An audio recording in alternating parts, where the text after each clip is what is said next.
መልእክቱ የተላከልኝ በውስጥ መስመር ርዕሷም ትላለች፣ በጣም ያሳዝናል።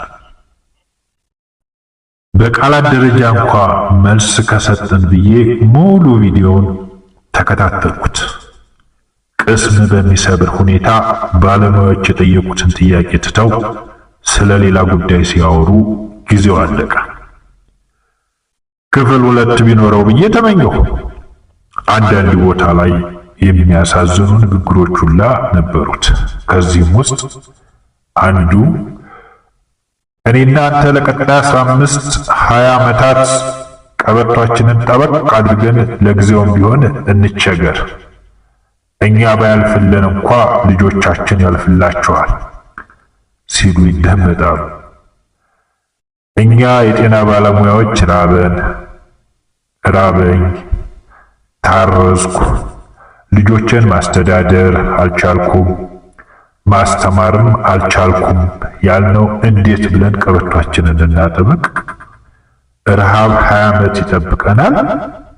ልጆቻችንንስ ምን በልተው አድገው እንዴት ተምረው ነው ወደፊት ጥሩ ኑሮ የሚኖሩት? እርስዎንና እኛን እኩል ቀበቷችንን ጠበቅ አድርገን ሲሉ እርስዎ ተርበዋል፣ ታርዘዋል፣ ልጅ ለማሳደግ ተቸግረዋል። የእውነት በጣም ያሳዝናል። ሌላኛው ደግሞ የትኛውም የአፍሪካ ሀገር የኢትዮጵያ መንግስትን ያህል ለጤና ሴክተር የበጀት ድጋፍ አያደርግም የሚለው ነው።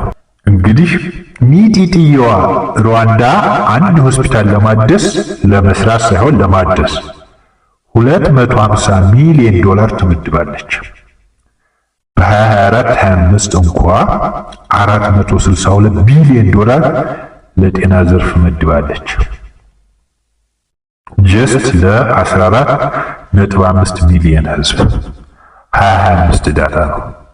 ይህ ማለት ሩዋንዳ ለአንድ ሆስፒታል ማደሻ ብላ የምትበጅተው ገንዘብ ኦልሞስት ለእኛ ለጤናው ዘርፍ የሚመደበው በጀት ጋር እኩል ነው። 130 ሚሊዮን ህዝብ ይዘን ራበኝ ብዬ ስጠይቅ ጋውን የለበስክ ፖለቲከኛ ነህ የሚል ማሸማቀቂያ ከተሰጠኝ ብዙ ተስፋ ያደረኩበት የጠቅላይ ሚኒስትሩ ስብሰባ በዚህ መልኩ ከተደመደመ ከዚህ በኋላ ተስፋ የማን ነው? ሄኖክ